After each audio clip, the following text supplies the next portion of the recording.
What's up? We are live, the JETSET podcast, coming at you direct. Hey, we got Jet OTAs this week. Uh, Jamal Adams reunion. He's wanted to be a Jet again. We're going to get into that tonight. Um, Go Knicks. Lock in with us. Knicks. Ready. Ready? Jet Jet set. set. Go. Go, go, go, go, go. Now to the mall. Loud one down the right side at the goal line, leaving a tap. Oh, it's free ball. Oh, it's a Jet Never too touchdown. nose. Pack my bags and go, go, go, go, go. Serve me a brick at the stove. Looking like a track in the post. Go, go, you, go, go, go, go, you, go, go. From the hills to the moon. Yeah, baby, yeah, we go like don't go. Yeah, in this world, everything's so move. Yeah, behind this wall, there is no photos. Jump on this bitch, go, yeah. Across my neck, yeah, go. Giant go, hey, yeah, Ocho. I need some more, hey, yeah, pronto. Jumped out the coupe with Knocked the away, gas. Paxos partner. Smoking cookie in Atlanta, everyone you a recreation. You already know we made it. We ain't even gotta say shit. Some of the trap will lick, some of the trap will fake it. Junior say I'll bring the pay out, bring the payout.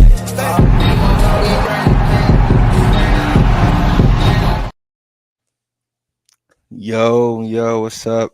It is your boy Brent, aka Take Flight, today with my dog each and every week, Alan, aka nyjetsplanet, and we are back for another episode of the Jet Set podcast. Make sure y'all like, subscribe to the video. Jet OTAs. We just finished day 2 today. A lot of highlights coming out. This is always an exciting time in the off season for Jet fans. In the past, this is where we usually fall victim to believing we can win the Super Bowl again. But I'm not going that far yet. Anything's Um, possible. anything is possible. But yeah, man, what's the vibes coming there? How you feeling about seeing the guys back on the field? Helmet and just kind of getting into the flow of things. Yeah, I'm just at the point where I'm trying to ease my way in because Yeah. I'm trying not to be Super Bowl yet. That's more for like August, September. They don't even got the pads on yet. Yeah. But I'm feeling good, man. I'm feeling real good. Like at least based off, and we'll go into the specific reports. Mm-hmm. But based on reports I saw, I'm pretty happy with what I'm seeing from the Jets recently, especially. Yeah, me too. And I'm especially, happy to see, uh the energy and the vibes from the players. I'm loving everything that Aaron Glenn's been saying to the media. Loving the way he's talking about the team and how, we're 100%, attendance rate at this point, and everybody's really locking in, and you can really I feel like a culture shift with this regime. So it's no players in Egypt on vacations, right? It's none of that. I feel like we feel like everybody's really locked in, right. So yeah, it's an exciting time to kind of I guess be in the midst of a culture change. And when we see Justin Fields and Garrett Wilson and everybody on the offense is kind of running around, getting into the flow of things. It's good to see. It's encouraging for sure. But Yeah. like I said, we're not on full pads yet. We're like we can't crown anybody just yet, right? So, but like I said, it is good to see everybody back together, getting in the flow of things. Nobody's skipping. Everybody's saying they want to be a Jet for life. Yeah. So yeah, man, it's good. It's good energy. Yeah, and Right. you got to give credit to Aaron Glenn because I feel like even his answers are like a vet head coach. Mhm. Like, Yeah. he kind of he mentioned when he mentioned the whole everyone's there for the voluntary workouts. Um, he said that yeah, this is great from a culture perspective, but culture really hits when you face that adversity. And Yeah. I think really that's the main thing because, yeah, this is great. I'm happy everyone's there. Mhm. No pads, everything's light. Everyone's at least putting the effort in to put the work in. Yeah. But what I really want to see is what happens when shit hits the fan Mhm. and things aren't going great. How do we respond then? Which Yeah. that's really been our problem for the past couple of years. Yeah. So Yeah. I'm glad that Glenn, he's already thinking like that because that's where my head's at. Because I think when things are good, we have the talent. We have a lot of the pieces and the tools. It's about finishing and keeping that confidence going even when things are rough. Yeah. Keeping that confidence going because right now I feel like everybody's confidence is, at an all time high. But when things go wrong, how do we respond? And we're not going to see that until probably week 1 of the regular season, really. Or, like if we're down at halftime, how do we respond? I know or I feel confident that Aaron Glenn would have these boys, you know, or we'll get these boys right in halftime, like as far as adjustments and talking to them. But yeah, I mean, hopefully we start the season off in a fashion where we're not having to go straight off of or like just like respond straight to adversity right off the bat. But I mean, it's always a test. And week 1 we have the Steelers, so in MetLife, and Like, yeah, I and wish I could if be there for that game. I know, me too. And if Rodgers is there, I don't know. That's gonna be very exciting for sure. That's a big if. Yeah, I wonder, yeah. like, at this point, and this is kind of went to the whole point of like, why I'm a little happy why we don't have him. It's May 21st. He still hasn't really decided on what he's doing. I don't really like all those games personally. And that's one thing I really do like with Fields. I know Glenn hinted it. He said, it's good not to have that celebrity quarterback in the room. Yeah. It seems like Fields really is like buying in, and he's kind of ready to put in that work. And like at least from a personality perspective, I think he's everything I would want in a QB. So I'm honestly really happy with it. It seems like he has a nice little early connection. I mean, we knew the Garrett one was happening, but it seems like he kind of rekindled that connection with Ruckert as well, which I'm happy to see. So Yeah. I'm excited to see my New York Buckeyes, man. Yeah. No, for sure. And people I feel like are sleeping on Ruckert too, because like we can have a double, like a 2 tight end system here. Yeah, right? 12 Like personnel. it's definitely possible for Rucker to get some looks and for him to be, a weapon for sure, as well as Mason Taylor. I feel like Rucker we might start off seeing Rucker a little bit more, and then Mason Taylor get kind of worked into the mix. But I'm excited to see them kind of gel on the field as the season goes on. But here's a little highlight of Fields to Garrett Wilson. If y'all didn't see it already, just something to get excited about, I guess. But here we go.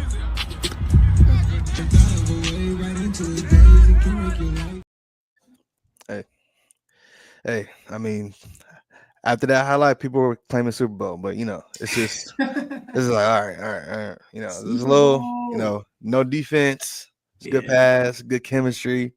That's what we like. There was another highlight too that I couldn't get up here in time, but that one was with defense, and that was like a tight window. I don't know, man. I'm loving what I'm seeing from our quarterback and our receiver here, but yeah, Garrett Wilson did talk, with reporters after practice about his future with the Jets, and but he also talked about his relationship with Justin Fields. So let's get into that. Are you hopeful that you might get a new contract? Well, yeah, it all happened fast. Honestly, I really didn't hear much leading up, and then all of a sudden it was done, man. So just a big smile go on your face. It's someone that I'm familiar with, someone that I have a great relationship with, someone that I love just watching them play. Like just since I met Justin, it's been a pleasure to line up alongside of him. And then when I'm on the sideline, like I just got to watch him, and I mean, his first play at Ohio State, like touching the ball, he went like 60, 70 yards running down the pipe of the defense for a touchdown. So, like, that's the type of stuff that sticks with me when with Justin. And so, you know, I didn't think we'd get this opportunity on this level. So it's exciting. I'm still taking it in all the way. It's cool. It's cool. We've been definitely, you know, picking up where we left off. Yeah, picking up where we left off. Great stuff to hear, right? From our wide receiver one and his college quarterback, and him being already used to, you know, seeing Justin go 60, 70 yards, you know, that's, I don't know, man. That's just something. And all we're seeing is Fields, you know, no pressure, you know, ripping it to our receivers, even though Connor Hughes did come out and say that the offensive line was having some gelling issues, but I'm not gonna be too worried about that right now because Armand and Olu, Elijah, John, and Joe, I feel like those guys, they'll be all right. You know, it would be a shame if our offensive line was the downfall of all of this. Yeah, I mean, it's also no pads right now, so Yeah. like it's hard to really look at what we have right now and be like, oh, I don't like it yet. Like, we don't know. It's way, way, way too early to say anything about the offensive line right now. Yeah. Way too. Yeah, absolutely too early. But you know, it's good to see. It's good to see. Good to see everybody. You know, kind of getting into the groove. But what is it? This is the Garrett clip about him talking about, you know, staying with the Jets, you know, long term. This got a lot of fans excited. Got me excited. You know, so we'll play that for y'all. Are you hopeful that you might get a new contract before the start of the season? Like, where do things? You know, I'm hopeful I'm a Jet for life, and that we get this thing rolling, and that we, you know, that all of our best days are ahead of us. You know, I don't know exactly what that looks like, but I'm gonna go do my part to make sure that, you know, that it's inevitable, not inevitable. What's the word I'm looking for? Undeniable. You know, when the time does come and those conversations are being had, you know, I'm gonna try and do my part to make sure that it's undeniable, and yeah, I'll say that. You know, but we, Yeah, undeniable. That was the word. He's trying not to do the Justin Fields mistake and use the wrong vocabulary in these answers. So, but yeah, no, he wants to be a Jet for life, and a lot of Jets fans felt like this probably after that clip came out. Since I first got here, I never stopped working. Today was when all the work paid off, and you know, God put me in a position, and I just try to take advantage of my opportunities.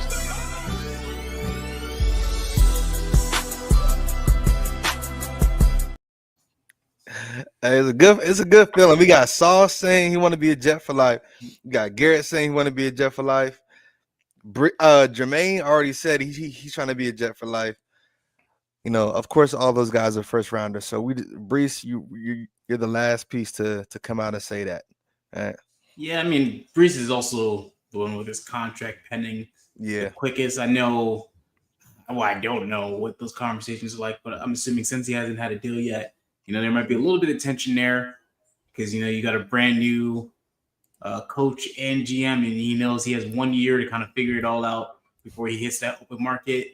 Yeah. His stats weren't the best, I would say, the past few years since that injury, that ACL injury his rookie year. I feel like he hasn't been the Bruce we saw his rookie year. Yeah. But I think right now we can hope for is that with this new and improved offensive line that he could finally have that breakout year. And I'm almost sure that, like, you know, Brees has that even this year. He just has that 1 year. You know, he'll get the bread. It's just I'm assuming especially with Glenn and Muji now, everything is about like what have you shown me lately, especially because, you know, they have no ties to any of these guys. They didn't draft him, so I don't think they care if they, you know, Brees comes out as like a failed pick or anything. It wasn't their pick. It wasn't their pick. So that doesn't really affect them. But you know, if Brees comes out and he shows that he's a top 10 running back, they'll give him top 10 running back money. But it all comes down to this next year. I think that's the scary part though, because, you know, like anything can happen, injuries happen. I know Brees especially probably has some extra stress because you got Braylon behind you, you got Isaiah Davis behind you, and now we just got Donovan Edwards, who apparently has been flashing in rookie minicamp. Yeah.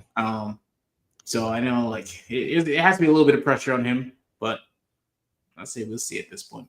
Yeah, no, for sure. And yeah, man, it's like this is you saw it. Yeah, it's like you talking about a concept, Yeah. Whatever. Yeah, I'm excited about. That's because he's gonna be solid. I get it. Oh Yeah. Solid. That's what it is. That's gonna be our offensive line that Bree's gonna be running behind. Yeah. Brick wall. Just let y'all know. But yeah, no. Yeah, man. Brees in this offense should be more effective. He should be more efficient. So with an improved offensive line, really no holes unless it's an injury, then I kind of worry. But even if we do have an injury, depending on where it is, I feel like we have, some of the guys or plug-in guys that can, get in there and do what needs to be done. Vera Tucker, this is a contract year for Vera Tucker. So and John Simpson. Yeah, and John Simpson. So it's a lot on the line for those two. Vera Tucker cannot get hurt today, or not today, this year. He can't get hurt this year. He has to show us that. Yeah, he has to show us that he is that guy that he's been showing us. So yeah, so when he's out there, he's been good. Like I know some people, they were kind of down on him after last year, but I don't really see an issue with how he played last year. To be honest, I think whenever he's been out there and he's been healthy, at worst he's been like just decent. Which from an offensive line, I'll always take that. If that's on your worst day, you're just average. I'm okay with that. Yeah, no, exactly. So, yeah, I just want to see some consistency, And Jay Boogie, I understand, man. So I don't know how our podcasts always get lined up with the Knicks because I have the game on right now. I know Alan has the game on right now. Yeah, that's why I keep looking up. Yeah, we're like watching it in the background, but the Knicks just always decide to play on our podcast nights. But I'm pretty sure we're, what 1-1? Like when the Knicks are, when the Knicks are on our podcast, we're 1-1 right now. Maybe. When was the time we lost? Was it that blowout to the Celtics? The game 5? Yeah. Might have been the game 5. Yeah. Might have been the game 5 to the Celtics. But Bro, we gotta hurry this up. Yeah. But the first game that we had the Knicks on was a pivotal. I think it was with the game 4, a game 3 or something. Oh, one of those. I'm almost sure that we haven't been on this podcast and the Knicks lost at home. There it is. It's the juju. But Jets D-line versus Pitt D-line. I'll take Jets D-line. Yeah. Y'all do have TJ Watt. Yeah, y'all do have TJ Watt, but he's a little old now. Yeah, Cameron Hayward's getting a little old too. I was say average age is like what, 32? Yeah, it's pretty old, bro. And last year when the Jets played the Steelers, we kind of dogged the D-line. Yeah, we kind of dogged the D-line. So I was gonna say I don't even remember TJ Watt making a play. He didn't. I don't think he did. Highsmith. Okay, Highsmith. They do have Jack Sawyer now as well with Harmon, so they definitely upgraded the D-line. But our D-line is like that too. Don't get it twisted. I'm really excited about Will McDonald, especially after seeing these highlights. Yeah, we're just hearing about what he's doing in camp. Yeah. No, absolutely. Appreciate Jay Boogie, the super chat. I don't even know if we've ever gotten a super chat before. Y'all, you might be the first, Jay Boogie. So appreciate you. Salute for sure. Yeah. That's dope. Yeah, that's dope, man. Yeah, first super chat. You know what I mean? There you go. There it is. Everybody clap it up. That's what we love to see. That's what we love to see. Jay Boogie, you are with me, man. You are with me. You are with me, man. Real shit. But yeah, no. Our D line is pretty good, and Will McDonald reportedly gained 15 pounds in the offseason. Yo, I love to hear that, bro. I really do. Because you were literally just talking about his build, and that was his only like out of that's the only thing I was worried about with him. Yeah. And it has nothing to do with him as a pass rusher. I think honestly, I didn't have a play where it was an obvious passing situation where I didn't love Will McDonald. He's very twitchy. He has great blend. His spin move, it's great, especially when he uses it correctly. But the biggest issue was, you can't always bank on it being a pass play. Even on like third down, it could be 3rd down and 2. You can't bank that that's going to be a pass. They could run it. So the issue was he was so light that it just, he was getting pushed around a little bit. So he's right around JJ's weight now. Yeah, which is JJ was 254. And Will McDonald was 236 last year. I want to say that's what he was. Man. So he should be around 251-ish. That's pretty impressive because like again, like you were saying, I guess today Will McDonald had a great day at OTAs, but it's hard to really put that in perspective without pads because of course somebody that's a little bit more on the slender side without pads is going to have a great day, right? Mm-hmm. But hearing that he put on 15 pounds and he still has that same quickness and twitchiness to him, that's a really good sign. Yeah, really, really good sign. And he's rocking number 9. Let me put that up here. He changed from 99 to 9. I think that's kind of dope. I'm not gonna lie, that shit look cool. Yeah, it look cool. He wore number 9 in college, right? I believe. I think so. I think he did.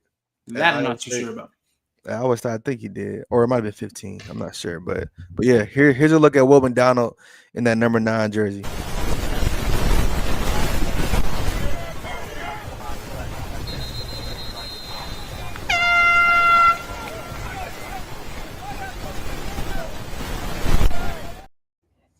Yeah.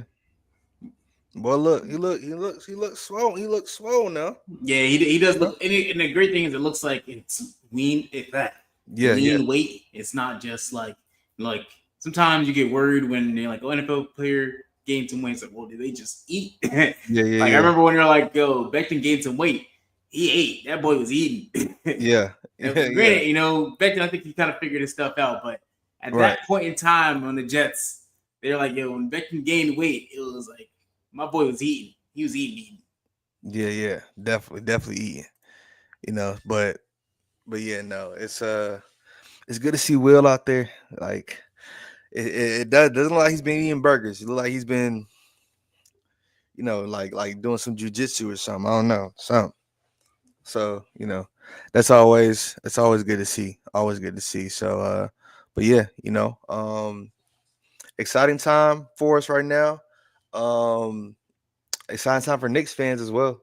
Exciting time for New York in general. Yes, exciting time for New York. I don't know what the Giants got going on. Shout out my uncle and my cousin who are diehard Giants fans, but y'all gotta get it together. I will say that's the only one where I'm like, goodness, just that's the only seeing one. Their schedule, man. Their schedule just it's rough. Hey, good luck to y'all G-men out there this season. I ain't gonna talk too much, but my uncle and my cousin though, who are Giants fans, they know how I feel. The Jets get talked about way more than the Giants. All right, we are long gone from the Eli and Tiki Barber days, fellas. All right, it's no more of that. All right, y'all. Yeah. Good luck with Jackson Dart. I'm sure he'll get in the game at some point this season because there will be nothing to play for by week 5. So yeah, they're also just in a really, really rough division right now. You got Dallas, you got the Eagles, reigning Super Bowl champs, and then the Commanders with JD5. He was balling last year, so that's 6 games you got to play already right there. And then on top of that, they play probably the worst of the worst in NFC and AFC. So it's just I feel for him. Tough. It's tough, and they just got George Pickens added to their division. Yep. Like that division, like everybody in that division, just the Super Bowl champ. You have, you know, the team like like the Commanders. Like you have comp in that division. It's hard to keep up with that, especially when the Yeah. comp is young as well, and your former running back. Might I add? That's just a triple whammy, in my opinion. Yeah. But yeah. Exciting time for New York for sure. As the off season goes on and as we keep on getting more OTA highlights and news, we're gonna be talking about that. But before we hop off, Jamal Adams, he came into this week. He's starting to do more podcasts. He's starting to talk a little bit more. He's starting to be, a guest on, most of these shows. And he explained, or he came out and said, he kind of regrets the time with the Jets and how he wants, or how he wouldn't mind a reunion with the Jets. So before I answer, how do you feel about Jamal Adams coming in and, making that a possible reunion phase there with us? I'll start off by saying Jamal, he was probably the biggest light in a very dark time.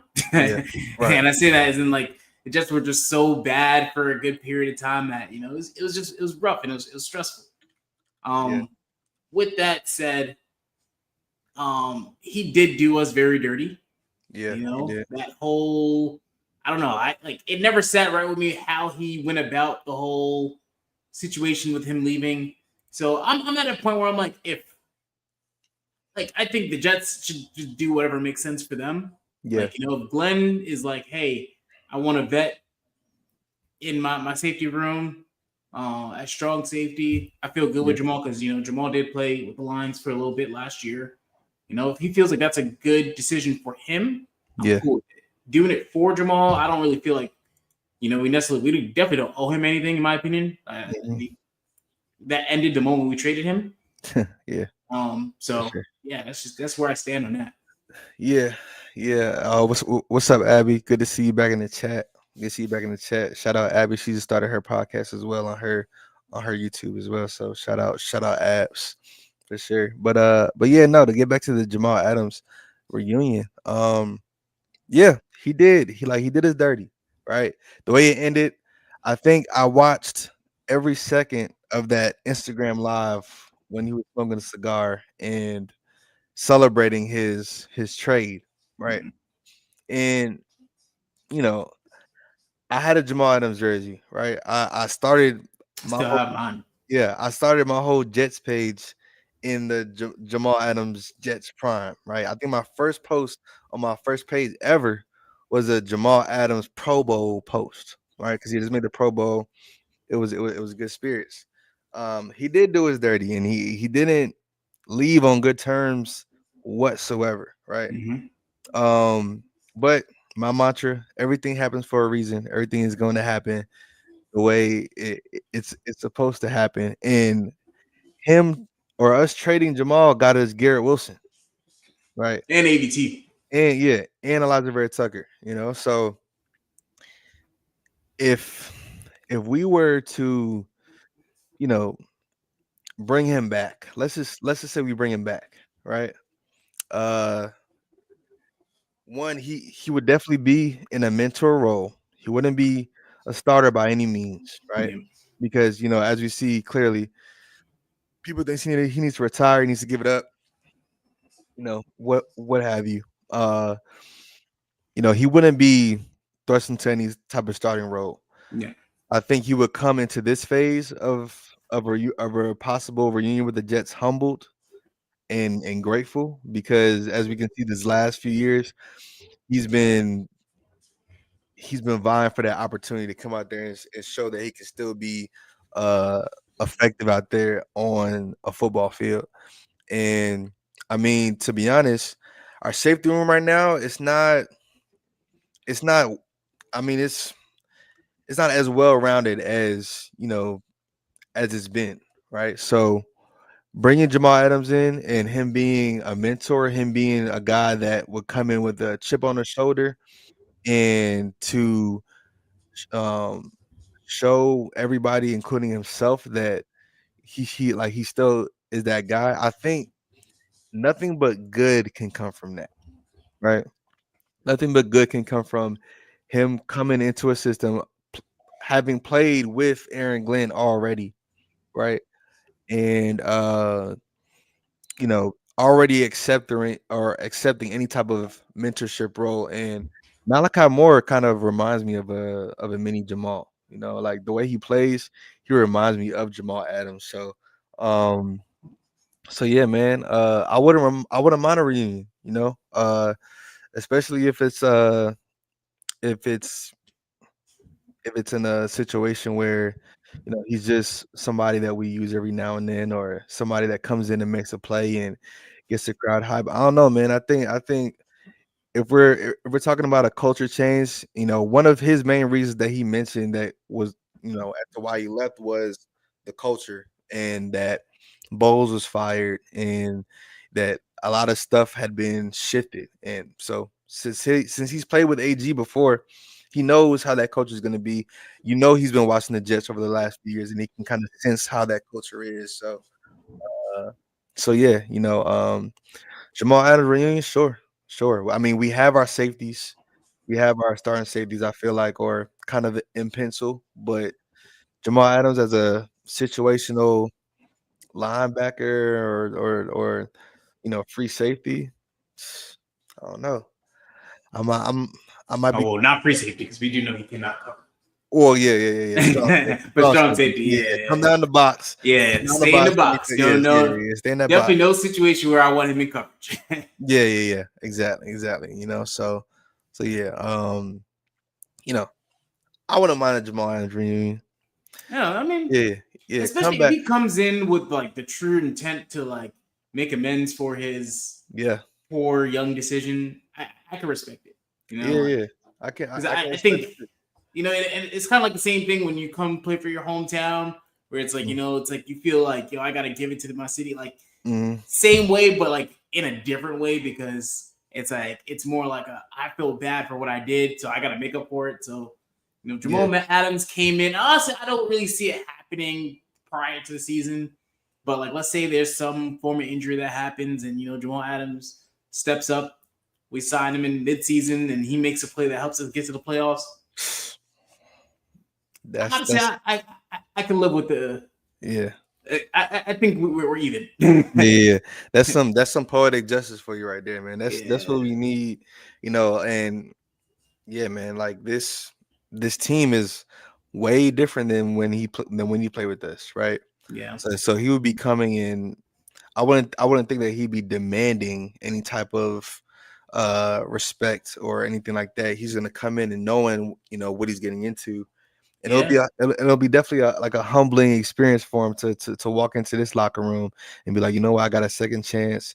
We'll make the best of it, and it's a whole new team. Like, and the I don't even know. I think Quinn might be the only one that's on this team that is here that was also here when he was here the first time.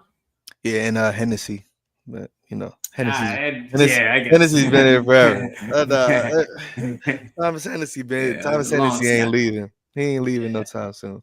Yeah. But yeah, man. Oh, well, I don't know about no time soon, but he's been around. He served his time.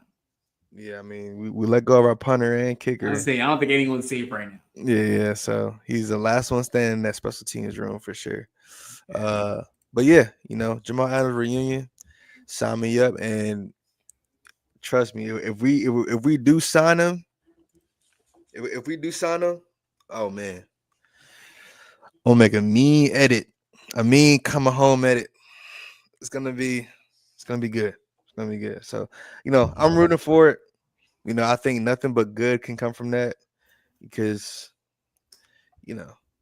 and all he needs to do is make one play and turn MetLife up. Like that's all he's gonna need to do. Just don't get beat or don't do nothing stupid. But and honestly, I don't hate it at the end of the day. I don't think I have any hatred in my heart for him anymore. Like I said, like kind of like you said, we got the picks from it, and honestly, he did it at the right time because he wasn't the same ever since that season. Yeah. So I can't even hate it.